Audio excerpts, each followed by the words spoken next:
আচ্ছা, এনার্জি আছে সবার মধ্যে? আজকে আমরা দ্বিতীয় ক্লাস, আজকের দ্বিতীয় ক্লাসে পুরো টেক্সটটা কমপ্লিট হবে। ঠিক আছে, আগের দিন অনেক কিছুই বলা হয়েছে, বিষয়বস্তু, লেখিকা পরিচিতি। আজকে আর কিছু বলার দরকার নেই, আজকে আমরা বাদবাকি অংশটা করব। তোমরা যারা ক্লাস করছো, এই ক্লাসটা প্রথম দেখলে হবে না, আগে ওই ক্লাসটা মানে প্রথম ক্লাসটা আগে দেখে তারপর এই ক্লাসে। ঠিক আছে, আর কোনো ডাউট থাকলে ডাউট ক্লিয়ারিং ক্লাস। আজকের টেক্সটে আমরা মেনলি যে জিনিসটা পাবো, অমরনাথ যাত্রার যে কাশ্মীরের সৌন্দর্য, প্রাকৃতিক দৃশ্য, অমরনাথ ওই এরিয়ার যে প্রাকৃতিক দৃশ্য, এই জিনিসগুলো সুন্দরভাবে পাবো। লিভিং ইসলামাবাদ, তাহলে লিভিং ইসলামাবাদ মানে কি? ইসলামাবাদ ত্যাগ করা হলো, মানে ইসলামাবাদ এবার ছেড়ে দেওয়া হলো, কারণ সবাই ব্যাক করেছিল ইসলামাবাদে, ওখান থেকে সবাই রওনা দেবে। তাহলে ইসলামাবাদ ছেড়ে we caught up somewhere with the pilgrimage, আমরা কি করলাম? তীর্থযাত্রীদের দলের সাথে যুক্ত হলাম। ঠিক আছে, কোনো একটা জায়গায়, সামওয়্যার মানে কোনো এক জায়গায়, আর পিলগ্রিমেজ হচ্ছে কি? তীর্থযাত্রীদের দল। And ক্যাম্পড with it for that night, এবং সেই রাতের জন্য তাদের সাথে আমরা কি করলাম? শিবির তৈরি করলাম, ক্যাম্প তৈরি করলাম। সবাই টেক্সট বইটার দিকে তাকা, তাহলে বুঝতে সুবিধা হবে। একটু টেক্সট বই কই নেই? অ্যাট পাওয়ান, পাওয়ান কি? পাওয়ান হচ্ছে একটা জায়গা। A place famous for its holy springs, মানে এটা কিসের জন্য ফেমাস এই জায়গাটা? পবিত্র ঝর্ণা। হলি মানে পবিত্র, আর স্প্রিংস মানে কি?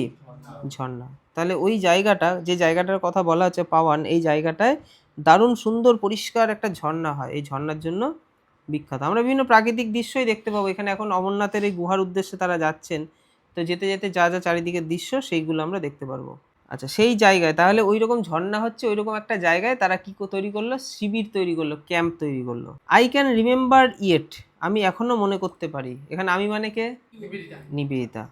আমি এখনো মনে করতে পারি the brilliance of the lights reflected in the clear black waters of the tank that evening. এখানে ট্যাঙ্ক মানে কি?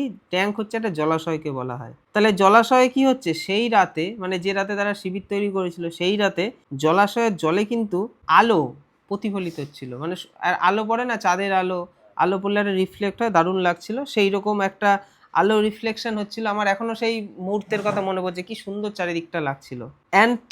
অ্যান্ড থ্রংস অফ পিলগ্রিমস, এবং তীর্থযাত্রীদের ভিড়। তাহলে থ্রংস মানে হচ্ছে কি? ভিড়। অফ পিলগ্রিমস, তাহলে তীর্থযাত্রীদের ভিড়। প্রসিডিং ইন লিটিল গ্রুপস, ছোট ছোট দলে প্রসিড করছিল, মানে এগিয়ে যাচ্ছিল। ফ্রম শ্রীন টু শ্রীন, এখানে শ্রীন মানে হচ্ছে মন্দির, মানে এক মন্দির থেকে আরেক মন্দিরে, মানে কিছুটা যাচ্ছে, একটা মন্দির পাচ্ছে, সেখানে একটু থাকছে, দিয়ে আবার এগোচ্ছে, এরকম করে, কারণ অনেক বড় যাত্রা তো। আচ্ছা, অ্যাট পেহেলগাম দ্য, এবার পেহেলগাম সম্বন্ধে বলা হচ্ছে। এবার তারা এসে গেছে পেহেলগামে। ঠিক আছে, পরপর এগোচ্ছে। তাহলে পেহেলগাম নামটা তো আমাদের কাছে খুব পরিচিত, তাই তো? গুলি করে মারা হয়েছিল। তো পেহেলগাম ওই জায়গাটা তো এমনি খুব সুন্দর, তাই তো ওইখানে সবাই যায়। পেহেলগাম জায়গাটা দারুণ, মানে একদম সুইজারল্যান্ডের মতো। The village of the shepherd, তাহলে পেহেলগাম এই জায়গাটা কাদের জায়গা? এটা একটা গ্রাম, শহর তো নয়, গ্রাম। এবং এটি হচ্ছে মেষ পালকদের গ্রাম, যারা আর কি মেষ পালন করে, ভেড়ার দল যারা প্রতিপালন করে, তারা ওইখানে বাস করে। তাহলে প্রশ্ন আসতে পারে, পেহেলগাম দিয়ে 4টে অপশান দিয়ে দিল, আমাদের বলতে হবে the village of the shepherd. The camp halted for a day, তাহলে ক্যাম্পটা হল্ট করেছিল কতক্ষণের জন্য? একদিনের জন্য। একদিনের জন্য শিবিরটি ওইখানে থেমেছিল, মানে সবাই জায়গাটা ছিল। কোন জায়গা? পেহেলগাঁও।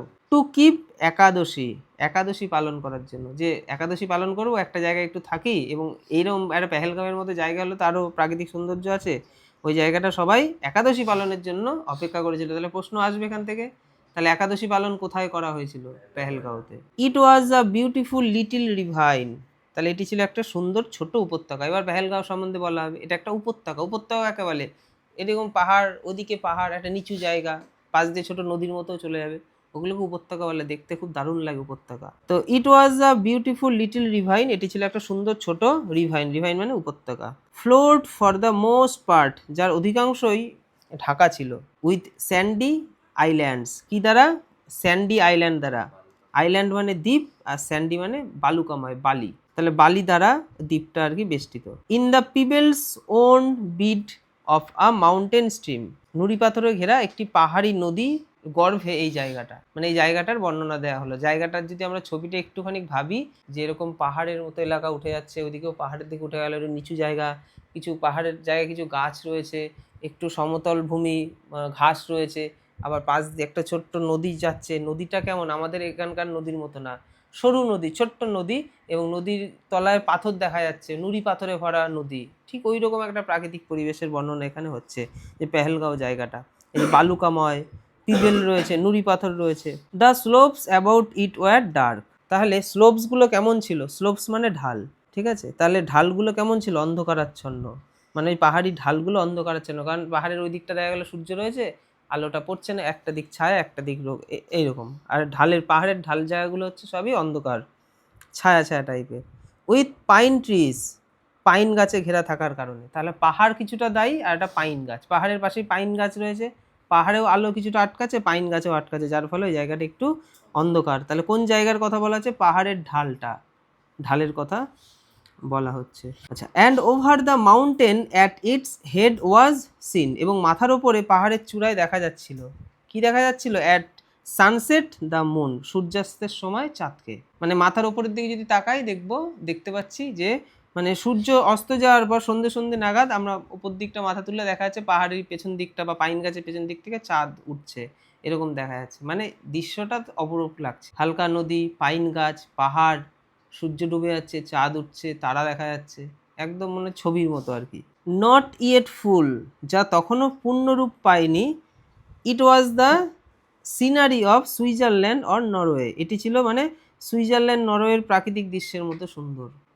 মানে যতক্ষণ না এই যে মানে পূর্ণরূপ পায়নি, যতক্ষণ ওই চাঁদটা উঠলে পুরো পূর্ণরূপ পেয়ে গেল সুইজারল্যান্ড নরওয়ের মতো প্রাকৃতিক দৃশ্য। তাহলে এখানে তুলনা করা হচ্ছে প্রাকৃতিক দৃশ্য সুইজারল্যান্ড এবং নরওয়ের মতো। আচ্ছা, অ্যাট দেয়ার জেন্টলেস্ট অ্যান্ড লাভলিয়েস্ট, এবং তাদের মধ্যে সব থেকে জেন্টলেস্ট অ্যান্ড লাভলিয়েস্ট মানে সুন্দর, আর জেন্টলেস্ট মানে শান্ত, তাহলে তাদের সবচেয়ে শান্ত এবং সুন্দর রূপে, মানে শান্ত এবং সুন্দর রূপে দারুণভাবে জায়গাটা লাগছে, এটাই বলা হচ্ছে। Here we saw the last of human duelling.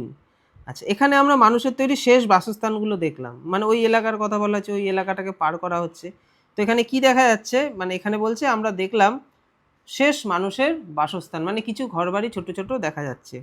কি কি দেখা যাচ্ছে বাসস্থান হিসেবে? কি কি দেখা যাচ্ছে বাসস্থানের চিহ্ন? এ ব্রিজ, একটা সেতু দেখা যাচ্ছে। এ ফার্ম হাউস, একটি খামার বাড়ি যেখানে পশু পাখি রাখা হয়। উইথ ইটস প্লাগড ফিল্ড, তার চষা জমিগুলোর সাথে, মানে পাশেই রয়েছে চাষ করার মতো লাঙল দেওয়া জমি, এবং জমির পাশেই খামার বাড়ি, একটা সেতু। অ্যান্ড আ ফিউ সিটার হাট, এবং আরও কয়েকটি রয়েছে। কি রয়েছে? সিটার হাটস মানে কুঁড়েঘর, সিটার হাট মানে পাহাড়ি কুঁড়েঘর, পাহাড়ি ছোট ছোট কুঁড়েঘর রয়েছে। আর এই জিনিসগুলো দেখেই মনে হচ্ছে এগুলো হচ্ছে শেষ মনুষ্য বসতির চিহ্ন আর কি। কারণ ওইসব এলাকায় তো মানুষ কেনই বা বাস করবে? কোনো কিছু আছে নাকি? না রোজগারের কোনো ব্যাপার আছে, না খাওয়ার, কিছুই তো নেই। ওগুলো মানুষ দেখতে যায় কিছুদিনের জন্য, ভালো লাগে, কিন্তু সারা জীবন বাস করতে গেলে অসুবিধা। আচ্ছা, অ্যান্ড হেয়ার অন আ গ্র্যাসি নল, এবং এখানে একটি কি ছিল? ঘাসে ঢাকা ঢিবির ওপর। When the final March began, যখন চূড়ান্ত পদযাত্রা শুরু হলো। এই যে মার্চ মানে পদযাত্রা, বিজ্ঞান মানে শুরু হওয়া, তাহলে চূড়ান্ত একদম পদযাত্রা শুরু হলো কোথা থেকে? ওই ঘাসে ঢাকা ঢিবির ওপর থেকে। মানে ওইখানে একটা জায়গা ছিল, উঁচু ঢিবির মতো ঘাস রয়েছে, সেইখানে সবাই ক্যাম্প করেছিল। এবার ওইখান থেকে সবাই অমরনাথের জন্য এবার ফাইনাল এগোচ্ছে, মানে এবার আর কোথাও থামা হবে না, ডাইরেক্ট অমরনাথের গুহায় তারা যাবে।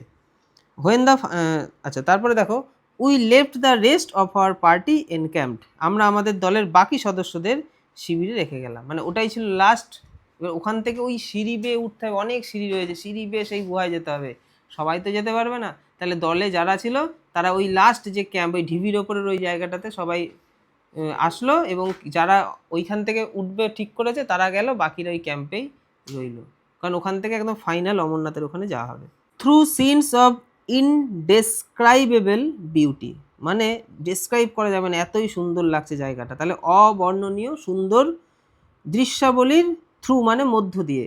3000 অফ আস অ্যাসেন্ডেড দ্য ভ্যালিজ, তাহলে কতজন যাচ্ছে? 3000 মানুষ। তাহলে এই সুন্দর দৃশ্য দেখতে দেখতে 3000 মানুষ ওই ওপরে অমরনাথ গুহার ওই সিঁড়ির উদ্দেশ্যে এগোচ্ছে। That open before us we went, যা আমাদের এগিয়ে যাওয়ার সাথে সাথে সামনে উন্মোচিত হচ্ছিল। মানে যত আমরা সামনে যাচ্ছি তত সৌন্দর্য একটা দৃশ্য। মানে অমরনাথ দর্শনটা হচ্ছে দুটো জিনিস, একটা হচ্ছে শিবের দর্শন, আর একটা হচ্ছে সুন্দর প্রাকৃতিক সৌন্দর্য। মানে যত সামনে এগোচ্ছি তত এই সুন্দর দৃশ্যটা চারিদিক থেকে একদম দেখে দারুণ লাগছে। The first day we camped in a pinewood, প্রথম দিন আমরা একটি পাইন বনে শিবির স্থাপন করলাম। The next we had pass the snow line, পরের দিন আমরা তুষার সীমা পার হয়ে গিয়েছিলাম। And pitched our tents beside a frozen river, এবং একটি জমে যাওয়া নদীর পাশে আমাদের তাঁবু খাটালাম। দ্যাট নাইট, সেই রাতে, দ্য গ্রেট ক্যাম্প ফায়ার, বিশাল শিবিরের আগুন, was made of Juniper. Juniper একটা গাছের কাঠ, গাছ আর কি বলা যায়, তাহলে জুনিপার কাঠ দিয়ে জ্বালানো হয়েছিল। অ্যান্ড দ্য নেক্সট ইভিনিং, এবং পরের দিন সন্ধেবেলায়, অ্যাট স্টিল গ্রেটার হাইটস, আরও উঁচুতে, the servants had to wonder many Miles, মানে সেবকদের অনেককেই মানে অনেক মাইল ঘুরে বেড়াতে হয়েছিল। In search of this ক্যান্টি fuel, মানে এই দুষ্প্রাপ্য জ্বালানি সন্ধানে। তাহলে এই জায়গাটা কি পেলাম, এই যে আরও এগোলো তারা পাইন বনের সামনেটা একদম, মানে ওই একদিনে মানে একটা টানে তো যাওয়াই যাবে না, মানে ওই সিঁড়ি পার হতে অনেকটা সময় লাগে। পাইন বনের ওই জায়গাটা একটুখানি স্টে করলো, এবং কিরম বলা হচ্ছে যে নদীটা জমে গেছে বরফে, মানে খুবই ঠান্ডা, বিশাল ঠান্ডা। তাহলে আগুন না জ্বালালে ওখানে বাঁচা যাবে না, হাত পা একদম অবশ হয়ে যাবে। তো কি কোন কাঠ দিয়ে আগুন জ্বালাবে ওখানে, জ্বালানো হবে ওখানে হচ্ছে জুনিপার কাঠ। তাহলে জুনিপার কাঠ যেটুকু যা ছিল সব দিয়ে আগুন জ্বালিয়ে ফেলেছে।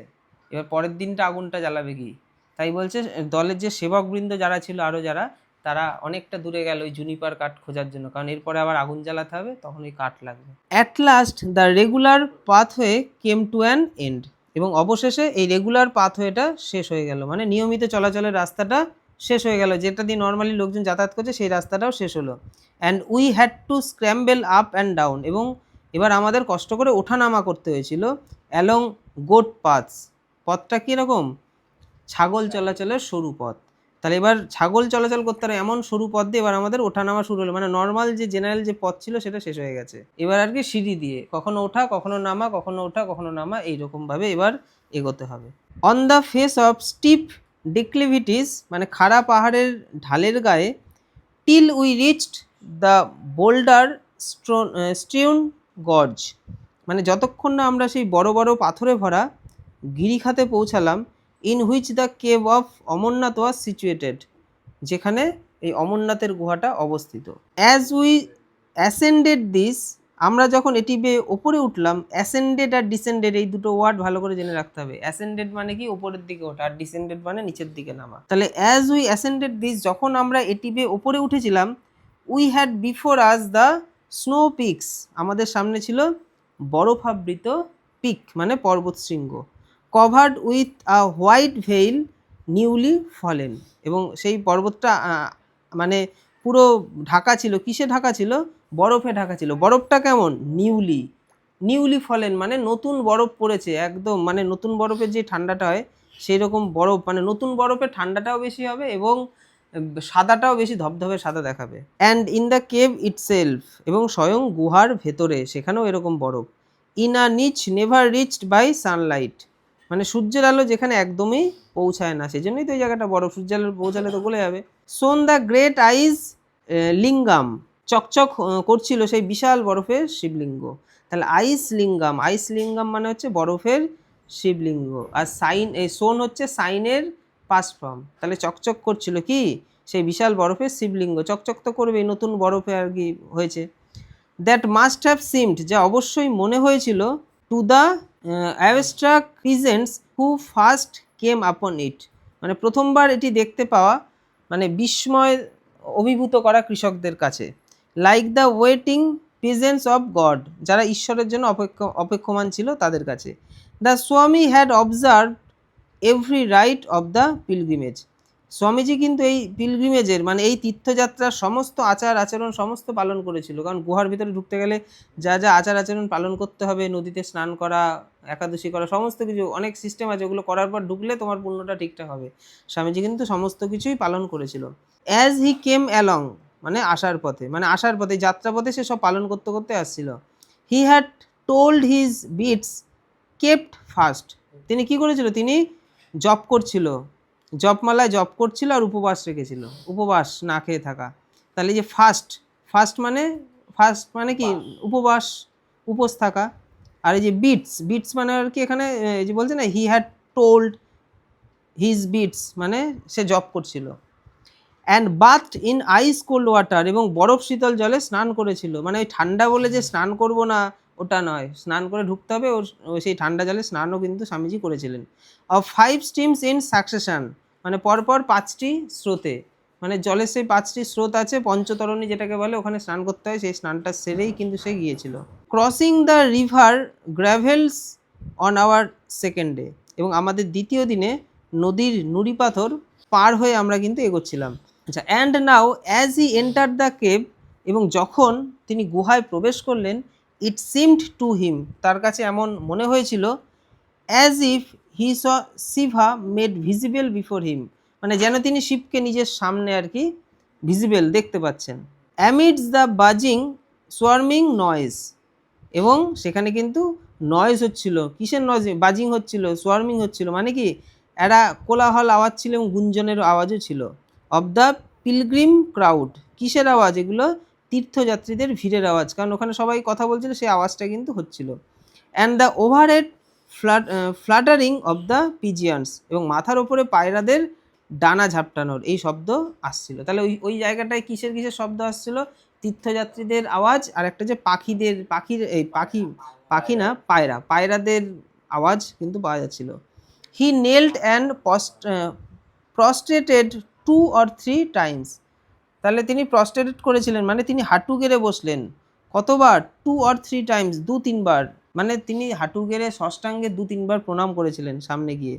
আননোটিসড সবার অলক্ষ্যে মানে যেটা মানুষে হয়তো বুঝতেই পারেনি, সবাই হয়তো ভগবানের দিকে তাকিয়ে রয়েছে, সেটা দৃশ্য দেখার দিকে সবার মন, আর স্বামীজি সেই সুযোগে মানে কেউ বুঝতেই পারেনি 2-3 বার তিনি প্রণাম করেছেন। অ্যান্ড দেন এবং তারপরে অ্যাফ্রেড লেস্ট ইমোশন মাইট ওভারকাম হিম এবং তারপরে এই ভয়ে যে আবেগ পাছে তাকে যাতে গ্রাস না করে, হি রোজ অ্যান্ড সাইলেন্টলি উইথড্রিউ তিনি কি করলো, তিনি উঠেছিলেন এবং নীরবে বেরিয়ে এলেন। তাহলে এই জায়গাটা কি পেলাম, যে স্বামীজি অমরনাথ গুহায় ভগবান শিবের সামনে চলে এসেছেন, তিনি প্রণাম করলেন এবং বাকিরা কিভাবে ওই শিবলিঙ্গটাকে দেখছেন সেটা আমরা জানি না, কিন্তু স্বামীজি কিভাবে দেখছেন সেটা আমরা বই থেকে পড়ে বুঝতে পারছি, যে স্বামীজির কাছে মনে হচ্ছে একটা সামনে মহাদেব রয়েছে দাঁড়িয়ে, তার তার মানে রূপ সে দর্শন করতে পারছে, তিনি ষষ্ঠাঙ্গে প্রণাম করছেন এবং মানে যেমন ভগবানের দর্শন পাওয়ার পর ভেতরটা অন্যরকম একটা ফিল হয়, তো সেই রকম ফিলিংস স্বামীজির মধ্যে চলে এসেছিল। আর এই ফিলিংস আসলে সবাই কাঁদে, ভগবানে যারা বিভোর হয় দেখি বিভিন্ন জায়গায় পাঠ কীর্তন হয়, কেঁদে ফেলে, তো স্বামীজির ভেতরেও সেই ভাবে বিভোর হয়ে যাওয়ার একটা ব্যাপার চলে এসেছিল। তখনই স্বামীজি নিজেকে কন্ট্রোল করলেন, তিনি কিন্তু যাতে ওইখানে যাতে ওরকম পরিস্থিতি না সৃষ্টি হয়, তাই তিনি নিজেকে কোনো মতে তুলে ফট করে ওই জায়গা থেকে বেরিয়ে গেলেন, এটাই এখানে বলা হচ্ছে। হি সেইড আফটারওয়ার্ডস তিনি পরে বলেছিলেন, that in this brief moments মানে এই যে সংক্ষিপ্ত মোমেন্ট মানে ব্রিফ মানে সংক্ষিপ্ত, মোমেন্ট মানে মুহূর্ত, এই যে ছোট্ট মুহূর্তগুলোতে যে সময়টা তিনি মহাদেবের সামনে ছিলেন, he had received from Shiva the gift of অমর তিনি শিবের কাছ থেকে অমরত্বের গিফট পেয়েছিলেন, মানে অমর হয়ে যাবেন। Not to die until he himself had willed it মানে তিনি মরবেন না যতক্ষণ না তিনি নিজে চাইবেন, মানে নিজের চাইলেই তিনি চলে যাবেন পৃথিবী ছেড়ে, ততক্ষণ তার মৃত্যু হবে না। তাহলে শিব তাকে এরকম একটা বর দিয়েছিল, তার এটা ভেতরের ফিলিংস, শিবের সাথে তার কথা হলো, দর্শন হলো, অভিভূত হয়ে গেল এরকম। In this way possibly was defeated or fulfilled এইভাবে সম্ভবত পরাজিত বা পূর্ণ হয়েছিল that presentiment which had haunted him from childhood মানে সেই পূর্বাভাস যেটা শৈশব থেকে তাকে তাড়া করে বেড়াতো, that he would meet with death যে তার মৃত্যু হবে, in a Shiva temple amongst the mountains পাহাড়ের মধ্যে কোনো এক শিব মন্দিরের মধ্যে। ছোটোবেলা থেকে তার মধ্যে এই একটা ভাবনা ছিল যে আমার পাহাড়ের মধ্যে কোনো একটা শিব মন্দিরের ওখানেই আমার মৃত্যু হয়ে যাবে, তো সেই জিনিসটা এবার তার পরিপূর্ণ হয়ে গেল না, সেরকমটা কিছু ঘটেনি। আউটসাইড দ্য কেভ গুহার বাইরে দেয়ার ওয়াজ নো ব্রাহ্মণিক এক্সপ্লয়টেশন মানে কোনো ব্রাহ্মণবাদী শোষণ কিন্তু ছিল না, অব দ্য হেল্পলেস পিপল অসহায় মানুষদের ওপর। এই জায়গাটা আমরা কি পাচ্ছি, যে ওইখানে কিন্তু কোনো ব্রাহ্মণের কোনো তাণ্ডব নেই, বা মানে যারা পুজো দিয়ে দেয় তাদের কোনো তাণ্ডব নেই, যেটা আমরা নর্মাল মন্দিরে দেখতে পাই। কোনো মন্দিরে গিয়ে পুজো দেওয়া যায় না ঠিকঠাক করে, পুরোটা টাকার উপর ডিপেন্ড করে, তুমি বেশি টাকা দিলে তোমার লাইন আগে হবে, তুমি আরো ভালো করে মানে ছুঁয়ে তাকে ভগবানকে প্রণাম করতে পারবে। হ্যাঁ, অনেক কিছু পাবে। তুমি 5,000 টাকা দাও, 10,000 টাকা দাও, অনেক কিছু। আর তুমি যদি নর্মাল সাধারণ হও, তোমাকে লাইনে দাঁড়াতে হবে, তাও তুমি টাকা ছাড়া কিছুই হবে না। তো অমরনাথ যাত্রায় এই জিনিসটা নেই। অমরনাথের ওখানে ওই ঠাকুরের সামনে যাওয়ার জন্য ওই সমস্ত কোনো পান্ডাদের কোনো রকম তাণ্ডব নেই। এইটা একটা ভালো। তো Amarnath is remarkable for its simplicity. তাহলে অমরনাথ অনন্য হয়েছে, মানে রিমার্কেবল, পরিচিতি পেয়েছে কিসের জন্য? তার এই সিম্পলিসিটির জন্য, মানে সরলতার জন্য। অ্যান্ড ক্লোজনেস টু নেচার, এবং প্রকৃতির কাছাকাছি থাকার জন্য। মানে দুটো জিনিসই এখানে আছে অমরনাথ দর্শনে। একটা যে সরলতা, কোনো তাণ্ডব নেই, এতগুলো মানুষ যাচ্ছে, তাদের উপর কোনো টাকা পয়সার কোনো চাপ নেই, ঠিক আছে, সবাই দর্শন করতে পারবে। আর একটা হচ্ছে কি প্রকৃতির কাছাকাছি, এত সুন্দর প্রাকৃতিক পরিবেশ এটা রয়েছে। পিলগ্রিমেজ কুলমিনেটস বা কালমিনেটস, তাহলে তীর্থযাত্রার সমাপ্তি ঘটলো। তাহলে পিলগ্রিমেজ মানে কি? তীর্থযাত্রা। তাহলে তীর্থযাত্রার সমাপ্তি ঘটলো। কখন ঘটলো? এখান থেকেও প্রশ্ন আসে, তীর্থযাত্রার সমাপ্তিটা কখন ঘটলো? On the great day of Rakhi Bandhan. রাখি বন্ধনের দিন এই তীর্থযাত্রার সমাপ্তি ঘটলো। And our wrist were tied, এবং আমাদের কবজিতে বেঁধে দেওয়া হয়েছিল। With the red and yellow threads, লাল এবং হলুদ সুতো দিয়ে। অফ দ্য স্যাক্রেমেন্ট, ঠিক আছে। তো স্যাক্রেমেন্ট মানে কি? পবিত্র। তাহলে পবিত্র ধর্মীয় আচারের মধ্যে দিয়ে আমাদের হাতে সুতো বেঁধে দেওয়া হলো রাখি বন্ধন, এর মধ্যে দিয়ে অমরনাথ যাত্রা সম্পন্ন হলো। এখান থেকেও প্রশ্ন আসবে। এই যে রাখির কালার কি? Afterwards we rested and had a meal, এবং পরে আমরা বিশ্রাম নিয়েছিলাম এবং কি করেছিলাম? খাবার খেয়েছিলাম। তো হয়ে গেল, দর্শন করা হয়ে গেল। এবার একটু বিশ্রাম নিলাম, একটু খাবার খেলাম। On some high boulders beside the stream, তাহলে এই যে লাস্টে আমরা খাবার খেলাম, বিশ্রাম নিলাম, কোথায় এটা করলাম? নদীর পাশে, মানে উঁচু পাথরের ওপর বসে। এখান থেকে প্রশ্ন আসবে। তাহলে উঁচু পাথরের নদীর পাশে উঁচু পাথরের ওপর বসে আমরা এবার একটু বিশ্রাম নিলাম, খাবার খেলাম। Before returning to our tents, আমাদের তাঁবুতে ফিরে যাওয়ার আগে, আমাদের তাঁবুতে ফিরে যাওয়ার আগে নদীর পাশে একটা পাহাড়ি, মানে পাথর ছিল, ওর মধ্যে বসে আমরা একটু বিশ্রাম নিলাম এবং খাবার খেলাম। আচ্ছা, দ্য স্বামী ওয়াজ ফুল অফ দ্য প্লেস। এবার দেখো স্বামীজির কথা বলা আছে। আমরা তো বসলাম, আমরা তো সাধারণ, কিন্তু স্বামীজি তো অসাধারণ। তিনি যেটা দর্শন করেছেন সেটা তার ভেতরে তখনও রয়েছে, তাই না? তাই কি বলা হচ্ছে দেখো, দ্য স্বামী ওয়াজ ফুল অফ দ্য প্লেস, মানে স্বামীজি সেই স্থানে একটা বিভোর ছিল, মানে ফুল ছিল, মানে ভাবে বিভোর ছিল, ওই দৃশ্যের ভাবে তিনি বিভোর হয়েছিলেন।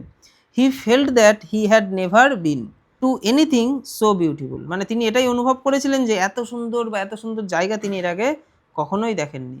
হি স্যাট লং সাইলেন্ট, তিনি অনেকক্ষণ চুপচাপ থাকলেন, অনেকটা সময় চুপ থাকলেন। যে কোনো জিনিস চুপ থাকার মানেই হচ্ছে ঝড় আসবে, তাই তো, ঝড়ের আগের পূর্বাভাস। তিনি অনেকটা সময় চুপ থাকলেন, কেন? কারণ তিনি অনেক কিছু বলবেন। আচ্ছা, দেন হি সেইড ড্রিমলি, তারপর তিনি একটু স্বপ্নীল গলায় বললেন, মানে ড্রিমলি ভাবে, মানে মনে হচ্ছে দিনের বেলায় স্বপ্ন দেখতে দেখতে কেউ যদি মুখে বিড়বিড় করে কিছু বলে, ঠিক ওই রকম স্বপ্নের ঘরে তিনি বললেন। কি বললেন? আই ক্যান ওয়েল ইমাজিন, আমি বেশ কল্পনা করতে পারছি। ওয়েল ইমাজিন, কি কল্পনা করতে পারছি? How this cave was first discovered, কীভাবে এই গুহাটি প্রথম আবিষ্কৃত হয়েছিল। মানে এরকম একটা জায়গায়, এরকম একটা গুহা, মানুষ কি করে জানলো? মনুষ্য বসতি নেই, কিভাবে মানুষ প্রথম জানলো? তো স্বামীজি বলছে আমি বেশ ফিল করতে পারছি কীভাবে এটা প্রথম আবিষ্কার হয়েছিল। এ পার্ট, এবার কিভাবে আবিষ্কার হয়েছিল তার নিজের ভাবনায় তিনি যেটা বলছেন, এবার সেটা আমরা একটু পড়ব। A party of shepherds one summer day, তাহলে শেফার্ড মানে কি? মেষপালক। তাহলে পার্টি মানে দল, তাহলে একদল মেষপালকের দল বা একদল মেষপালক, ওয়ান সামার ডে মানে এক গ্রীষ্মের দিনে, must have lost their flocks, must have মানে অবশ্যই বা নিশ্চয়ই, লস্ট করে ফেলেছিল, হারিয়ে ফেলেছিল। কি হারিয়ে ফেলেছিল? তাদের ভেড়ার দলকে। And wandered in here in search of them, এবং তাদের খোঁজে এখানে ঘুরঘুর করতে করতে চলে এসেছিল। দেন তারপরে when they came home to the valleys, তারপর যখন তারা উপত্যকায় তাদের বাড়িতে ফিরে গেল, দে টোল্ড, তারা বলেছিল, হাউ দে হ্যাড সাডেনলি, মানে তারা কিভাবে হঠাৎ, কাম আপন মহাদেব, মানে মহাদেবের দেখা পেয়েছিল। ঠিক আছে, মানে স্বামীজি হঠাৎ করে এরকম একটা ভেতরে ফিলিংস জাগলো, হ্যাঁ মনে হয় এটাই হবে। তখন মানে এরকমভাবে বলছে, মনে হয় কোনো একটা মেষপালকের দল তাদের মেষগুলো ওইদিকে চলে এসেছিলো, খুঁজতে খুঁজতে তারা ওই দিকটায় গিয়ে গুহার সামনে চলে এসেছিলো। তখন গুহার সামনে মহাদেবকে দেখেছে, ওইরকম একটা বরফের লিঙ্গ, সেটা দেখে তার গ্রামে গিয়ে সবাইকে বলেছে, তারপর থেকে ওই জায়গাটা পরিচিতি পেয়ে গেছে। তো স্বামীজির এটা নিজের ভাবনা, সেটা হট করে ওখানে বললো, অনেকক্ষণ চুপচাপ ছিল, ওইটা নিয়ে তো ভাবছিল স্বামীজি, কি করে এরকম একটা জায়গায় মানুষ কি করে প্রথম দেখা পেলো, ঠিক এরকম একটা প্রশ্ন করতে করতে তার মনের মধ্যে একটা ভাবনা উদয় হলো। তিনি বলে দিলেন, of my master himself in any case A like story was true, মানে যাই হোক না কেন আমার গুরুর নিজের ক্ষেত্রেও মানে এইরকম একটা গল্প কিন্তু সত্য ছিল। And purity and whiteness of the ice pillar, মানে বরফের স্তম্ভটির পবিত্রতা এবং শুভ্রতা, এই শুভ্রতাটাকেই হোয়াইটনেস বলা হচ্ছে, হ্যাড স্টার্টেল অ্যান্ড এনর্যাপড হিম, মানে তাকে কি করেছিল, স্টার্টেল করে দিয়েছিল, মানে স্টার্টেল মুগ্ধ করে দিয়েছিল, মানে তিনি চমকিত হয়েছিলেন, স্টার্টেল এবং এনর্যাপড হয়েছিলেন, মানে চমকিত এবং মুগ্ধ হয়েছিলেন। The cavern had revealed itself to him, গুহাটি নিজের রহস্য তার কাছে উন্মোচন করেছিল, as the secret of Kailash, কৈলাসের গোপন রহস্য হিসেবে। And for the rest of his life, এবং তার জীবনের বাকি দিনগুলোর জন্য হি চেরিশ দ্য মেমোরি, তিনি এই স্মৃতিটি চেরিস্ট করেছিলেন, মানে লালন পালন করেছিলেন, লালন করেছিলেন মানে স্মৃতিটি ধরে রেখেছিলেন, of how he had entered a mountain cave, মানে তিনি কিভাবে এই পাহাড়ি গুহায় প্রবেশ করেছিলেন, and come face to face there, এবং সেখানে মুখোমুখি হয়েছিলেন উইথ দ্য লর্ড হিমসেলফ, স্বয়ং ঈশ্বরের সাথে। তাহলে এই যে ঈশ্বরের সাথে তার যেই সাক্ষাৎ, এটা তিনি আর ভুলতে পারেননি, মানে তার মৃত্যুর দিন পর্যন্ত তার মাথার মধ্যে এই জিনিসটা ছিল যে ভগবানের আমার দর্শন হয়েছে, তিনি বিভিন্ন ক্ষেত্রে এই কথাটা উল্লেখ করতেন। তো এইভাবে আমাদের অমরনাথ কমপ্লিট হলো। ঠিক আছে, তো বুঝতে পেরেছি আমরা, 100% না হোক ম্যাক্সিমাম বুঝতে পেরেছি, ম্যাক্সিমামটা বুঝলেই হবে। ঠিক আছে, আর এখান থেকে যা যা এমসিকিউ ইম্পর্টেন্ট সেগুলোর নোটস তোমাদের দেওয়া হবে, এখনই নয়, এখন আমরা পরপর টেক্সটগুলো করে নেবো। তাহলে আমাদের অমরনাথ কমপ্লিট হলো। পরের দিন আরেকটা গল্প আছে, সেটা হলে আমাদের গল্পের পার্ট, কবিতার পার্ট শেষ হবে, তারপর আমরা বাকি পার্টগুলোতে যাব। ঠিক আছে, তোমরা যারা ক্লাস করলে কোনো সমস্যা হলে জানিও, ডাউট ক্লিয়ারিং ক্লাসে। ঠিক আছে, আজকের ক্লাস এখানেই।